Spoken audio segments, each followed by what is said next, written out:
ওপোর একটা স্মার্টফোন মানে সেটা দেখতে সুন্দর হবে, স্লিম হবে, মোটামুটি ফিগার মেনটেন করবে, এটা কিন্তু আমরা জেনে গেছি। আর এই ফোনটাও একেবারে ব্যতিক্রম নয়। এটা হচ্ছে OPPO Reno8।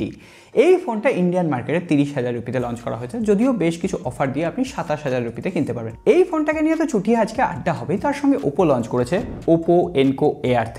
দুটো এক্সাইটিং প্রোডাক্ট আর দুটো এক্সাইটিং বাটন নিচে আছে, একটা লাইক একটা সাবস্ক্রাইব করে দিন, মজা আসবে। প্রথমেই যেটা বললাম, এই ফোনটা দেখতে খুবই সুন্দর, আর এই প্রাইস পয়েন্টে স্লিমেস্ট এবং লাইটেস্ট একটা ফোন, মাত্র 171 গ্রাম ওজন। হ্যাঁ, ফোনটা বড় সড়ো, কিন্তু এতটাই হালকা ফোন এবং প্রিমিয়াম হ্যান্ড ফিলিং দিচ্ছে। আর ফোনটার পেছনের দিকে একটু কার্ভি ডিজাইন দেওয়া রয়েছে। হ্যাঁ, কার্ভ ডিসপ্লে তো রয়েছে, সেই গল্পে পরে আসছে। এছাড়াও ওপো এটাকে বলছে গ্লো ডিজাইন, দেখতে খুবই সুন্দর লাগছে। ওপো কিন্তু তার ডিজাইন নিয়ে কখনো কমপ্লেন করার জায়গা দেয় না। যাই হোক, ফোনের ওভারভিউটা একটু বলে দিই। ফোনের ওপরের প্যানেলে একটা স্পিকার গ্রিল রয়েছে, একটা সেকেন্ডারি নয়েজ ক্যান্সেলেশন মাইক রয়েছে। ফোনের ঠিক ডান দিকে রয়েছে একটা পাওয়ার অন অফ কি।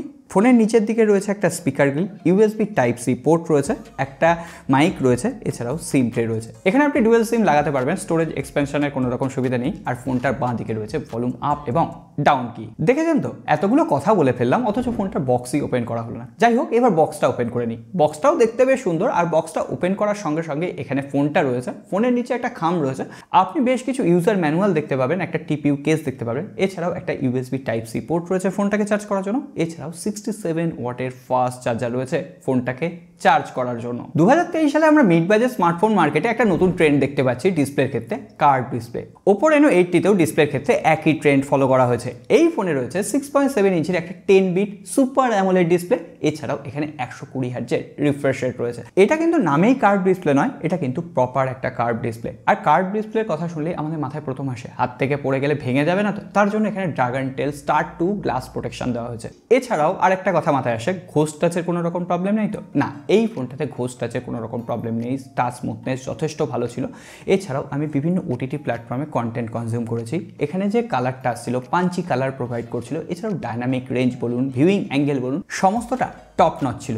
এছাড়াও আমি এখানে ওয়াইল্ড ভাইন L1 এর সাপোর্ট পেয়েছি। ডাইরেক্ট সানলাইটে আমি ডিসপ্লেটা ইউজ করে দেখেছি, কোনো রকম ভিজিবিলিটির ইস্যু নেই। এছাড়াও এখানে ডিসপ্লেতে 93% স্ক্রিন টু বডি রেশিও দেওয়া হয়েছে। ডিসপ্লে চিন পেজেল প্রায় নেই বললেই চলে। সত্যি ডিসপ্লেটা দেখার মতো একটা ডিসপ্লে দেওয়া হয়েছে। এছাড়াও ডিসপ্লের উপরে একটা ইন ডিসপ্লে ফিঙ্গারপ্রিন্ট স্ক্যানারও দিয়ে দেওয়া হয়েছে, যেটা যথেষ্ট ফাস্ট এবং রিলায়েবল, মানে 10 বার দিলে 10 বারই কাজ করছে।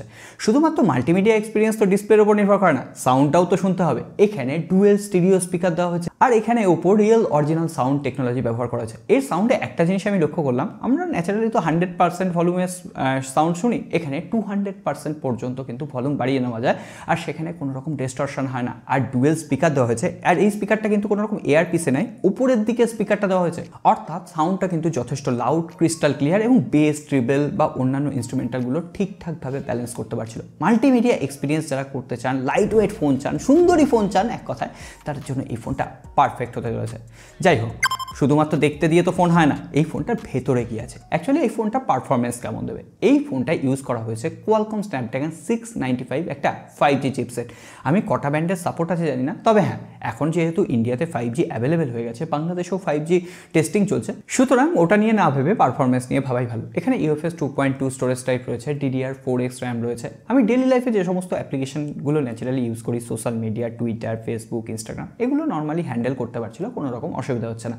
তো আমরা ওই যে বললাম, আমরা শুধুমাত্র ডেলি লাইফে তো অ্যাপ্লিকেশন ইউজ করি না, আমাদের মধ্যে কেউ কেউ গেমার রয়েছে যারা গেম খেলতে বেশি ভালোবাসেন, কেউ কেউ হেভি ডিউটি অ্যাপ্লিকেশন ইউজ করেন, কেউ কেউ ভিডিও এডিটিং করেন, তাদের জন্য ফোনটা কেমন পারফরমেন্স দিচ্ছে দেখুন। আমি এখানে লং সেশনে কল অফ ডিউটি খেলে দেখেছি, পেছনে ব্যাক প্যানেলে হালকা হিট হয়, কিন্তু সবথেকে ভালো কথা, এই হিট হলেও কিন্তু পারফরমেন্সে কোনো রকম ড্রপ করে না, একদম স্মুথ পারফরমেন্স পাওয়া যায়। সবথেকে ভালো লাগলো, গেমিংয়ের সময় কিন্তু কোনো জায়গায় FPS ড্রপ করে না। আর সফটওয়্যার এক্সপিরিয়েন্সের কথা বলতে গেলে, এটা নিয়ে নতুন করে কিছু বলার নেই। Out of the box Android 13 রয়েছে, ColorOS 13 এর আপডেট রয়েছে, ভরে ভরে ফিচার্স দেওয়া হয়েছে, এমন কোনো প্রয়োজনীয় ফিচার্স নেই যেটা মিসিং রয়েছে। তবে এত কিছুর পরে একটা জিনিস আমি অবশ্যই বলবো, এখানে বিভিন্ন ধরনের ব্লোটওয়্যার রয়েছে যেগুলোকে আনইনস্টল করা যাচ্ছে, খুবই ভালো কথা। কিন্তু এখানে OPPO দুটো সেকশন দিয়েছে, একটা হচ্ছে হট অ্যাপস, একটা হচ্ছে হট গেমস, যেখানে বিভিন্ন ধরনের অ্যাপ্লিকেশন রিকমেন্ড আসছে। হ্যাঁ, অ্যাপ্লিকেশনগুলো ইনস্টল করা নেই, কিন্তু আপনি এখানে ডাইরেক্ট যদি টিপে দেন তাহলে ইনস্টল হয়ে যাবে।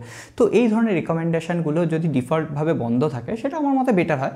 কিন্তু হ্যাঁ, আপনি চাইলে এটাকে বন্ধ করে নিতে পারেন। আর OPPO কিন্তু এখন আপডেটের ব্যাপারে বেস স্টেবল হয়ে গেছে। এছাড়াও ফোনটার বেস ভ্যারিয়েন্টে 8GB RAM, 128GB internal memory দেওয়া হয়েছে। এছাড়াও আরও 8GB আপনি ভার্চুয়াল র্যাম অ্যাড করে নিতে পারবেন, পারবেন, অর্থাৎ 16GB ইন্টারনাল র্যামের সাপোর্ট থাকছে। যাই হোক, এত কিছু নিয়ে আমাদের কথা বলে লাভ নেই, আমরা কথা বলবো ক্যামেরা সেকশনটা নিয়ে। তবে হ্যাঁ, এর আগে ব্যাটারি সেকশনটা নিয়ে কথা বলি। আমি আশ্চর্য হয়ে যাই, ওপো এত একটা স্লিমেস্ট ফোন বার করেছে, তাতেও 4800 mAh ব্যাটারি দিয়ে দিয়েছে। এছাড়াও 67 ওয়াটের ফাস্ট চার্জার রয়েছে, 45 মিনিটের আশেপাশে লাগছে ফোনটা ফুল চার্জ হতে। ব্যাটারি অপটিমাইজেশন নিয়ে কোনো রকম প্রবলেম নেই, আমি সারাদিন ইউজেসে মোটামুটি 8 ঘন্টা স্ক্রিন অন টাইম পেয়েছি হেভি ইউজেসে। যাই হোক, এখানে কোনো রকম নেটওয়ার্ক রিসেপশনের প্রবলেম নেই, আমি কল কোয়ালিটিতে কোনো রকম অসুবিধা পাইনি। ডুয়েল ব্যান্ড ওয়াইফাই এর সাপোর্ট রয়েছে, ব্লুটুথ 5.2 এর সাপোর্ট রয়েছে। সুতরাং কানেক্টিভিটির দিক থেকেও এই ফোনটাকে কোনো রকম সমালোচনা করা যাচ্ছে না। এছাড়াও আমি কেরিয়ার অ্যাগ্রিগেশনের সাপোর্টও পেয়েছি। তবে হ্যাঁ, এখানে গুগল ডায়ালার প্যাড রয়েছে, অর্থাৎ আপনি লুকিয়ে লুকিয়ে কথা রেকর্ড করতে পারবেন। যাই হোক, এবার তাহলে ফোনের চোখ দুটো নিয়ে কথা বলি। অ্যাকচুয়ালি এখানে দুটো বড় বড় গোল্লা গোল্লা চোখ দেখা যাচ্ছে, কিন্তু এখানে 3টে ক্যামেরা গুঁজে দেওয়া হয়েছে। একটা 108 মেগাপিক্সেলের প্রাইমারি ক্যামেরা, এছাড়াও এখানে একটা 2 মেগাপিক্সেলের পোর্ট্রেট সেন্সর রয়েছে, আর একটা 40x মাইক্রো লেন্স রয়েছে। এই মাইক্রো লেন্সের ব্যাপারটা কিন্তু ওপো দারুণভাবে ম্যানেজ করে, তার কোয়ালিটি দারুণ। কিন্তু হ্যাঁ, মাইক্রো লেন্স বাস্তবে কোন কাজে ব্যবহার হবে সেটা কিন্তু আপনাকে ঠিক করতে হবে। যাই হোক, প্রাইমারি সেন্সর দিয়ে আমি বিভিন্ন লাইটিং কন্ডিশনে বিভিন্ন ধরনের ছবি তুলেছি। ছবির আউটপুট ভালো এসেছে, ছবির কালার অ্যালগোরিদম ভালো ছিল, ছবির শার্পনেস ভালো ছিল।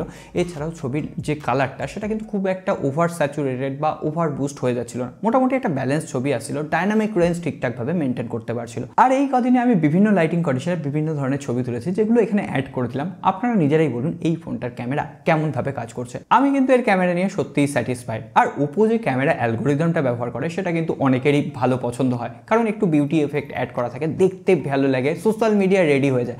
তবে এর ক্যামেরা ভরে ভরে ফিচার্স দেওয়া হয়েছে। এখানে বুকে ফ্লেয়ার পোর্ট্রেট দেওয়া রয়েছে, এআই কালার পোর্ট্রেট দেওয়া রয়েছে, অর্থাৎ আপনি শুধুমাত্র কালার থাকবেন, পেছনের ব্যাক প্যানেল পুরো ব্ল্যাক অ্যান্ড হোয়াইট হয়ে যাবে।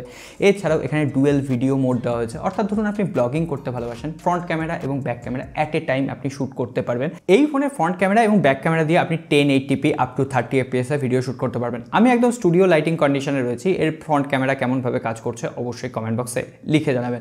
মোটামুটি স্ক্রিন অ্যালগোরিদম ঠিকঠাকই লাগছে বলে আমার মনে হচ্ছে। এখানে 32 মেগাপিক্সেলের সেলফি ক্যামেরা দেওয়া হয়েছে। ওপোর ক্যামেরা মানেই সেখানে একটু ফর্সা করে দেবে আপনাকে। তবে হ্যাঁ, আপনি যদি এর যে স্কিন ডিটেকশন মোড রয়েছে বা বিউটি এফেক্ট মোড রয়েছে সেটাকে বন্ধ করে দেন, তাহলে একদম ন্যাচারাল ছবি দিচ্ছে, যেটা দেখতে ভালো লাগছে। মোট কথা সোশ্যাল মিডিয়ার রেডি ছবি আসছে। যাই হোক, আজকে আর বেশি কথা বাড়বো না। ওপো Reno8 সঙ্গে ওপো Enco 3 বাডসটাও কিন্তু লঞ্চ করা হয়েছে, যেটা একদম ইউনিক লুকের সাথে এসছে।